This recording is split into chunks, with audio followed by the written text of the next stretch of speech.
Fifth Estate, a dramatic thriller based on real events that reveals the quest to expose the deceptions and corruptions of power that's turned an internet upstart into the 21st century's most fiercely debated organization. Starring Benedict Cumberbatch, who's Benedict Cumberbatch, and Daniel Bruhl, for whom this seems to be one of his first major roles, along with Rush, which opened a few weeks ago.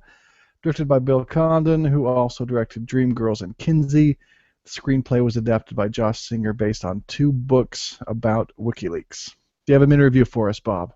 I do. So, The Fifth Estate, 3 out of 5. Cumberbatch delivers a solid performance while the movie fumbles the very timely topic of government transparency. Overall unfocused and sometimes boring with flashes of intrigue. Yeah, it was okay, but it was kind of forgettable for as not forgettable as the true events that it's based on are. So, how Mm. about you? I want to hear your mini review before I go too far. All right. Just in case I vary wildly. All Yeah. right. Builds excitement and tension early and asks hard questions in the middle, but by the end the tension is fizzled and we're offered 2 easy answers. 2.5 out of 5. Oh, wow. You're going with that. That's a big, half a star difference, the 2.5 versus the 3. So, I agree, but I broke the 3 barrier for this one. Even though from our mini reviews, it doesn't sound like we're very far apart. Mine's more like a 2.5 plus is your 3 minus. I don't know. Anyway, yeah, yeah. um, last week we just barely talked about what I call based on a true storyitis, except that you tend to like movies based on actual events a little bit more because of that. So how did this one do on that front?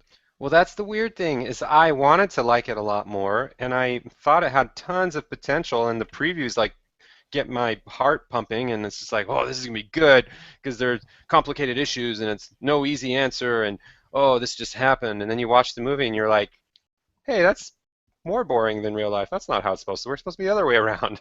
Yeah, I feel like the trailer was actually I don't know, sort of like a bait and switch. Even the one scene that looked like it was going to be a sex scene, when they're like taking each other's clothes off, it totally wasn't even close to that. That's actually a good proxy for like the whole movie. That one scene when you see what it really is, you're like, oh, seriously? Oh, come on. Yeah, for me, I think the movie it had a hard time conveying the depth behind scenes that I think were meant to have deeper meaning and evoke emotions. For example, there's a scene early on when Daniel, Julian's collaborator, played by Daniel Bruhl, he learns that Julian has been working avatars to create the impression of a much larger organization, and Daniel gets pissed. But I didn't see what the big deal was, to be quite honest. Maybe I just don't have the necessary level of humanity. I don't know, but it was obviously supposed to be an important moment in their relationship and in the story, but I didn't quite feel it. Well, and I'm with you. Like, I could see why he'd be annoyed because, he's invested so much into it and he thought he wasn't the only one and he felt manipulated a little bit and it was the start of a problematic relationship, I guess. But of all the things to focus on, that's the issue here is sometimes it's about the relationship of these two main characters. Other times we've got low-level bureaucrats and their stories, and yet other times we sort of have like press people and the how does the world react to this and just kind of watered down. And then we've got Julian Assange just like, jumping on planes, traveling from location to location. And I would have loved for all the story it covered, it never really explained the backstory of like, wait, how does anybody make money? At one point, there's like a token, oh, I've got 1,000 euros of savings. We could buy more than one server. And I'm like, or you could not fly to the next 7 countries. I don't know. Right. And they talk about donations coming in, not as much as we'd like, but it's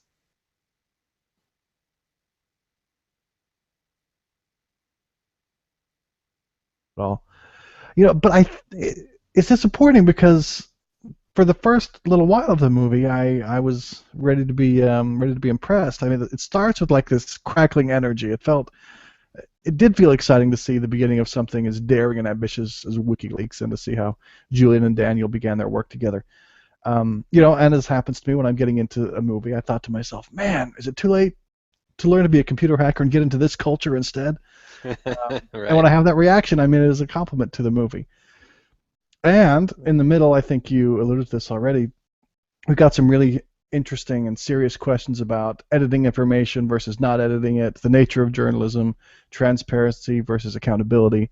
and I found myself not necessarily knowing what side of things I came down on, which is another thing that impressed me. That they asked some good questions.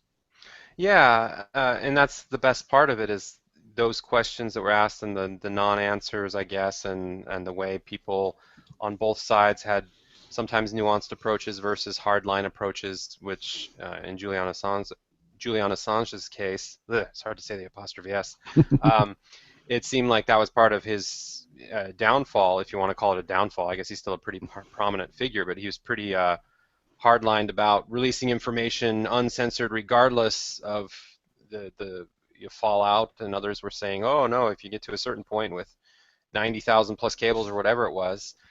So I enjoyed some of those tricky questions, but they seem to get not as much screen time as other political dramas where um, that that grabbed me more. Here it felt like it was good, but it wasn't nearly as much as the melodrama and the manufactured tensions between the two leads, I guess. Maybe they weren't manufactured, but that's what it felt like. Yeah, well, I felt like they sidestepped some of those questions instead of actually addressing Julian's points. That, well, yeah, what about the people who've already died? Don't they deserve to have their story told? Stuff like that. Instead of actually addressing that, in the counter argument is like, you're just letting your ego get in the way. Then everyone just seemed to agree. Oh yeah, his ego's the whole problem. Too bad. Too bad he had such a big ego. Oh well, we can't let ego people like that go on. So that's the argument. They're not Right. addressing his actual points. Which is a a classic deflection, and the movie could have used that as a chance to show how it is a deflection, but the movie sort of just like played out the deflection like it plays out in real life, and I was like, oh, okay, I guess that's enough on that topic. I was hoping to get a little more meta on it in the movie because that's what movies do sometimes, but not so much.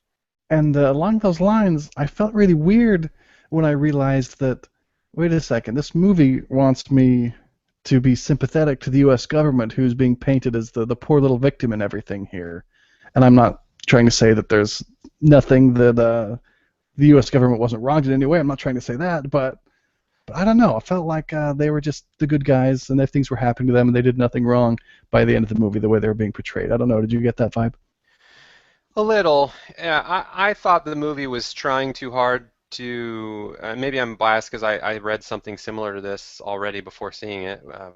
And now I'm sort of agreeing with the preconceived thing that set me into thinking this maybe. But I thought that the movie was trying to ride the middle too much. Maybe it veered more towards Julian's character being the hero and the U.S. government just being kind of a disorganized, sloppy bureaucratic mess that you feel bad for, but it was just so wishy-washy, and maybe that's real life, but it just didn't. I couldn't grasp at anything. There were some good points, and they were always tossed aside for not as interesting stuff. Yeah. How did you feel about the acting? Cumberbatch as Julian Assange? Great. I thought that was probably the best part. I didn't know Julian Assange that well as a persona, but from what I know of him, Benedict Cumberbatch really filled that role very well. Yeah, no complaints. Seemed good. Yeah, a lot of it was good. I mean, a lot of subtle, expert technique went into the role, you could tell. But that accent, it felt like he was trying a bit too hard. It was too slow, too drawly for me, and it distracted me for most of the movie. I don't. That just happened to me. What about Daniel Bruhl as Daniel?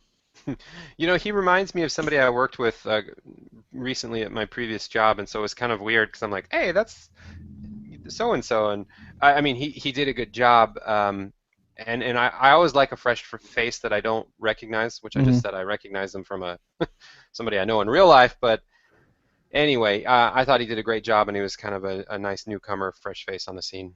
Yeah, I agree with that too. But again, I have accent notes. I guess Bruhl grew up speaking German and Catalonian Spanish, and they're calling his accent like a global accent.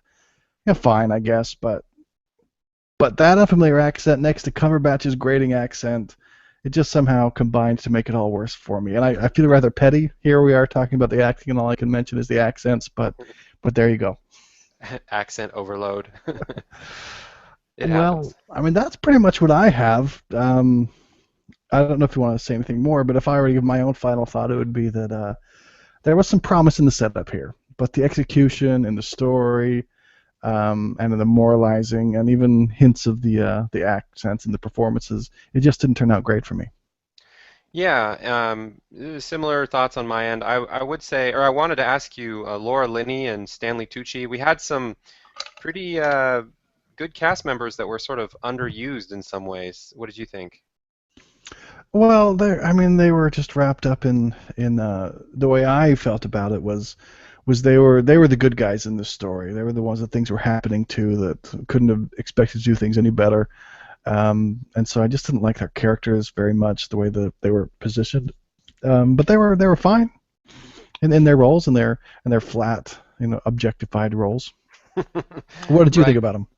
I thought they were okay. I almost thought that they were borderline parody style, like I was watching Veep for a couple of minutes here and there, but it wasn't intended to be that way, but it sort of felt that way. Yeah, I Um, can see that. so I almost wanted to see more of the middle level bureaucratic Washington scene. But again, my issue is the movie just didn't know which aspect of this hot off the press story it wanted to focus on. Because there was also the Guardian and whatever that German newspaper's name is, the New York Times, all Der trying to coordinate. Spiegel. Yeah, Der Spiegel, trying to coordinate releasing stories, and the behind the scenes there seemed really intriguing. Yeah, they Um, could have given us a lot more about that. That would have been an interesting little moment. it was sort of like everything was half baked, and to be honest, maybe I shouldn't admit this, but sometimes my news consumption is by definition half baked itself, and if a movie is going to tie it all together and be entertaining and informative at the same time, ideally, then that's what I look for because I feel like I saw some new stuff, but not really, and it was just kind of a fictionized version of the half-baked stuff I already knew and read, and it wasn't as Yeah, I interesting. know what you're talking about. I agree that I didn't follow this closely, but I also feel like after watching a whole movie about it, I don't know what happened any better than I did going in. Right, and the movie doesn't leave you like, oh, I got to go research this. You have that thought for like 2 seconds, then you're like, I think I'm gonna go play some video games. I don't know. Yeah, Like, it doesn't and I really already know. drive you to, yeah. I'm sorry. I know I already gave my final thought, but one thing I just remembered. Did it get a little too meta for you at the very end when they were interviewing Oh, Cumberbatch as Assange jeez. again, and he's like, "This movie that's coming out about it," and then he comments on it like, "Whoa, whoa, how's this happening?" Obviously, movie magic, and Julian Assange has had a lot to say, and I'm sure they could put that in after, but that was a little bit weird when they gave Julian's commentary. Yeah, that's kind of over the top. It didn't really fit, and I think they just did it because it was, oh, look at us, we're clever, but it's whatever. Anyway, do we get your final word in there, or do you have more to say? I think that's enough. 3 out of 5, it's okay. You could do worse, you could do better. 3 out of 5 is my standard. I wasn't upset that I saw it. I wanted to see it, and there were some good reasons to, but you could totally miss it, and you wouldn't miss much.